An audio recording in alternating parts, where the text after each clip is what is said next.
Je suis dans le Jura pour quelques heures, donc du coup j'en profite pour faire une sortie photo. Aujourd'hui il fait bien gris, donc ça va sûrement avoir des incidences sur les photos qu'on va faire, probablement pas beaucoup de ciel, parce qu'en plus le ciel n'est pas intéressant du tout. Par contre on a une lumière très douce, donc ça peut être intéressant pour certains objets. Donc on va voir ce qu'on va faire en photo.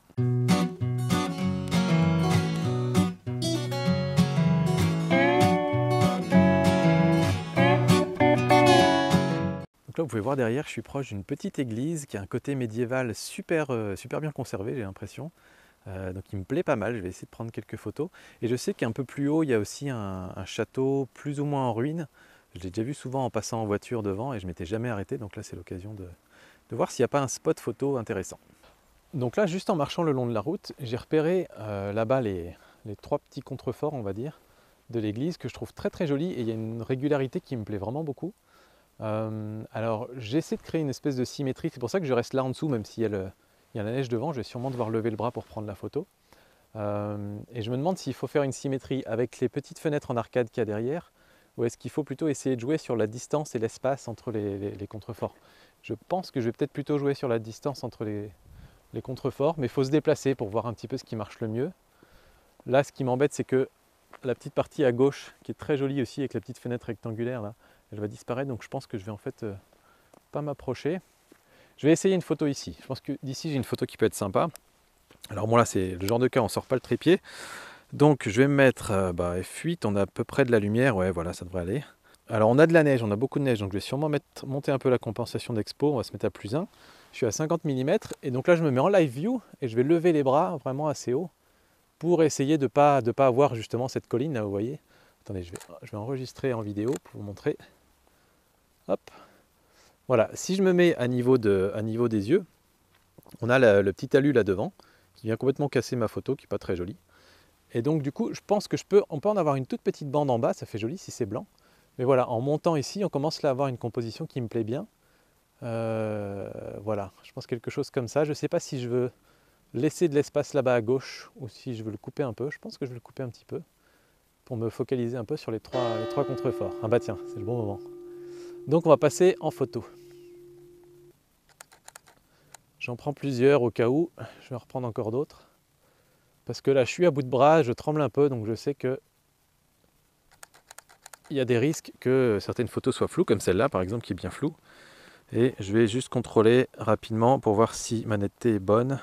Voilà, ce cadrage-là, il me plaît. Hop, j'essaie de monter encore plus haut pour pouvoir mettre plus de neige en dessous. Des fois, il faut savoir faire de l'exercice.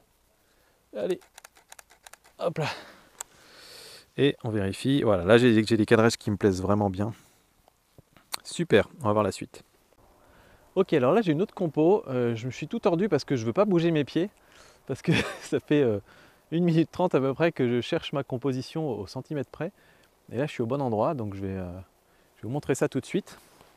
Donc je suis resté aux 50 mm et ce qui me plaisait c'était les deux pierres tombales là-bas qui partent un petit peu sur les deux côtés. Et j'essayais de faire en sorte de ne pas avoir la petite croix en bois qu'il y a là devant, parce que ça ferait trop d'éléments dans la photo, de faire en sorte que mes deux pierres tombales ressortent bien aussi sur le ciel blanc, et de ne pas avoir la croix là, parce que ça ferait aussi trop d'éléments. Donc je veux juste l'église et les deux croix qu'il y a là. Et ici, en me baissant comme ça, je me débarrasse aussi de la pierre et j'ai juste les croix en fait. Donc en fait, je me baisse, comme ça j'ai juste la neige qui vient me faire le bon niveau. Donc j'arrive à me débarrasser de la croix qu'il y a là à droite, de celle qu'il y a là à gauche. Et en me baissant ici sur mes pieds, j'arrive à me débarrasser de la partie de la pierre. Et du coup, on peut beaucoup plus se focaliser sur les deux croix et l'église et ça simplifie la photo. Alors c'est parti, je vais faire ma mise au point avant. Voilà, sur les croix, je suis toujours à F8 pour essayer d'avoir à peu près tout net. Je vais peut-être même me mettre à F11, non F8 ça va être bien. Par contre, je suis toujours à ISO, non, je suis toujours à ISO automatique, c'est bon. Voilà, je fais bien ma mise au point là-dessus, sur une zone de contraste. Je me baisse pour voir juste les croix comme je veux. Je bouge un peu à droite pour que la croix de droite soit vraiment bien sur la partie claire entre les arbres. Et je déclenche. Voilà. Voilà, et là j'ai réussi à avoir la compo qui me plaisait. Par contre, je pense qu'elle est un peu sous-exposée là pour le coup, ouais, largement. Donc on va pouvoir compenser. Sans refaire une ou deux. Je refais ma mise au point pour être sûr. Je me baisse, je me décale un peu à droite. Voilà, vous voyez, c'est vraiment au centimètre près. pour essayer de faire en sorte qu'il n'y ait pas de branche d'arbre derrière la croix, enfin voilà. Hop, et dans le doute, j'en fais une avec la mise au point sur l'église. On verra devant l'ordi celle qui ressort le mieux. Voilà, là c'est beaucoup plus chouette. Alors là, je vais faire quelque chose d'un petit peu différent. Cette fois-ci, c'est cette croix-là qui a attiré mon attention parce qu'elle est vraiment très très belle. Et j'aimerais cette fois-ci donc la mettre en perspective avec l'église derrière et à grande ouverture pour que l'un des deux soit flou. Alors j'ai essayé les deux, je ne savais pas lequel je voulais. Voilà, alors je suis passé en mode vidéo là. Et donc voilà, avec une grande ouverture, j'ai ma croix qui est floue et l'église qui est nette. Et l'autre solution, c'est d'avoir la croix nette et l'église qui est floue. Je crois que je préfère cette deuxième. Donc on va essayer de travailler une composition comme ça. Et à mon avis, je vais essayer, voilà, pareil, si je me mets au niveau des yeux, je vais avoir une croix qui est bien sympa comme ça. Mais par contre, le petit bout de neige là en bas à gauche va venir manger sur l'horloge de l'église. Et donc en remontant comme ça, je vais venir séparer la neige de l'horloge et je pense que ça me fera une photo plus sympa. Donc je vais essayer comme ça. Voilà, donc là je suis trop haut parce qu'il y a la croix qui vient couper un petit peu le toit. Donc il y a vraiment un juste milieu à trouver entre les deux. J'ai fait ma mise au point là-dessus. Voilà. Petite compensation d'exposition aussi. Et là, on déclenche. Voilà, alors on est peut-être un petit peu sombre. On peut monter encore d'un cran. J'étais à +1, je vais monter à +1/2. Et on devrait commencer à avoir quelque chose de sympa avec des détails sur la croix. Je refais la mise au point et on déclenche. Voilà. Là, je vois quelque chose qui m'a intrigué. C'est sur le toit, là, le premier toit, on voit plein de petites pierres qui soutiennent la toiture. Et je trouve que ça fait des belles petites textures. Et avec la neige aussi. Et je pense qu'on a moyen même de faire une forme un peu géométrique avec ça et l'autre toiture derrière. Donc je suis passé sur mon téléobjectif pour essayer de jouer un peu sur ces formes. On va voir ce que ça peut donner.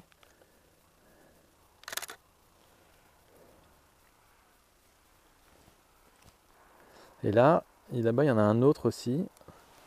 Alors peut-être que je bouge un petit peu.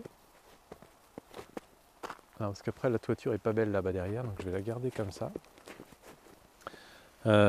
Et cette fois-ci, je vais plutôt ouvrir grand, parce que j'ai 3 couches cette fois-ci. J'ai un premier plan, un plan moyen qui m'intéresse, et l'arrière-plan. Et du coup, je voudrais flouter le premier plan et l'arrière-plan. Alors là, c'est pareil, je ne suis pas assez zoomé, mais je vais vous montrer un peu ce que ça donne.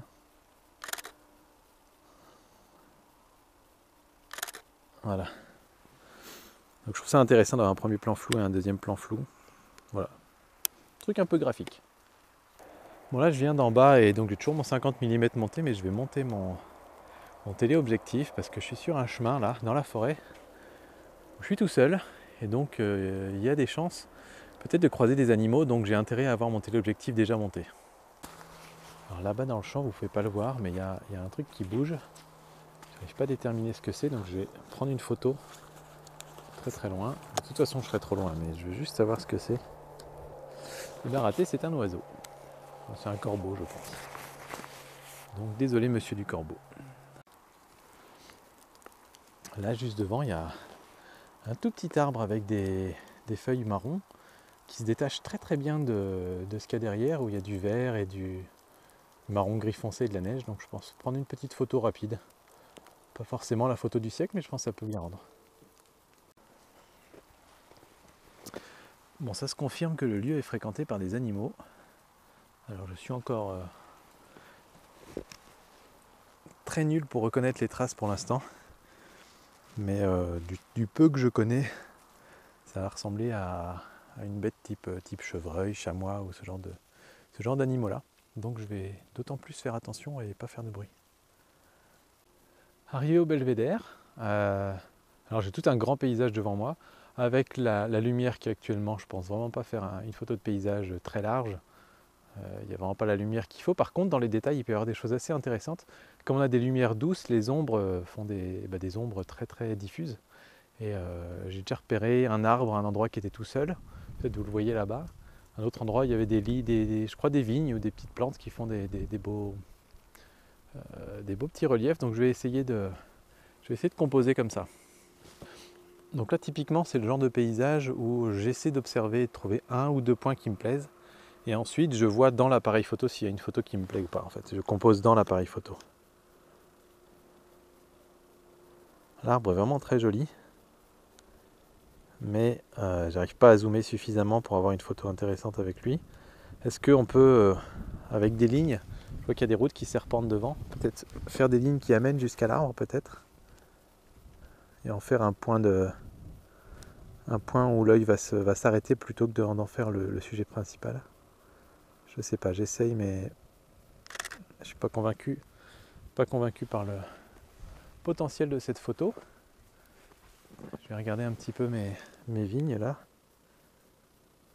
Là c'est pareil, il y a trop de bazar autour, ce sera pas simplifié comme ça me plaît. Sur le reste, je vois rien qui attire mon œil. C'est pas grave, on va continuer la balade, on va aller voir le château. Bon, la présence d'animaux se confirme. Alors je vais pas les goûter pour vous dire si c'est tout frais. Et sinon on est arrivé au château et alors il est totalement en rénovation avec des échafaudages. Donc je suis vraiment pas certain qu'on trouvera une composition intéressante. Là-bas peut-être avec le paysage derrière ça aurait pu faire des choses sympas mais comme le ciel est tout gris c'est pas top. Donc voilà, je vais continuer jusqu'au bout et voir s'il y a d'autres opportunités. Mais sinon je pense qu'on a fait le tour. Et ben maintenant on va aller dans Lightroom, prendre une photo et puis la retoucher. Alors voilà les 11 photos qu'on a prises pendant ce petit quart d'heure photo. Et maintenant on va en sélectionner une qu'on va retoucher rapidement. Alors première chose que je fais moi c'est que je vais toutes les passer en auto parce qu'il y en a qui étaient il y en a qui avaient été sous-exposés, d'autres pas vraiment surexposés pendant cette séance là. Mais voilà, je remets toute la courbe des tonalités automatique, comme ça pour les comparer les unes avec les autres ce sera plus facile. Et puis ensuite je vais utiliser l'outil de comparaison. J'aime bien en fait, j'utilise de plus en plus cet outil là parce que ça permet de voir en miniature en fait, et donc de se dire vu de loin, je préfère ça, je préfère ça, je préfère ça. Alors je vais peut-être pas le faire quand même tout de suite dès le départ, je vais peut-être plutôt au début au moins faire ça, ces trois là ensemble. Vu de loin, j'aime bien, alors celle-là, celle du milieu j'aime moins, tac, je la dégage. Quand je regarde un peu les deux autres, je préfère celle-là. Donc hop, j'enlève l'autre. Donc là, j'en ai gardé qu'une.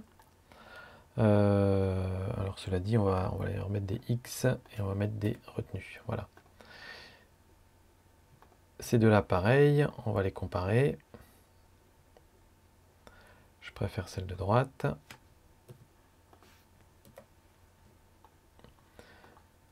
Ces deux-là, on les compare.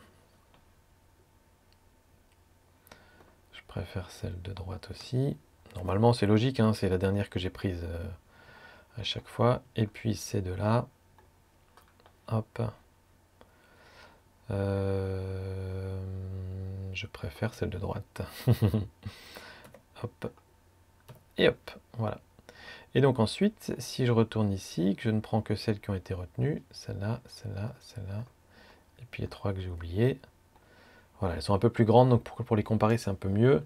Celle-là, vraiment, je ne vois pas grand-chose dedans. Celle-là, quand je compare par rapport aux autres, elle m'intéresse moins.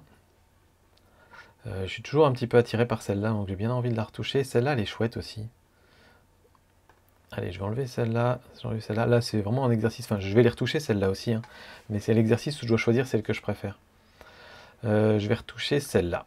Celle-là, je pense que je vais la garder, mais elle va être un peu compliquée à retoucher. Donc là, je vais retoucher celle-ci pour aujourd'hui. Alors, c'est parti. On va dans le module développement avec cette photo, du coup. Donc, je vais reprendre la retouche du début. Je vais enlever les paramètres automatiques.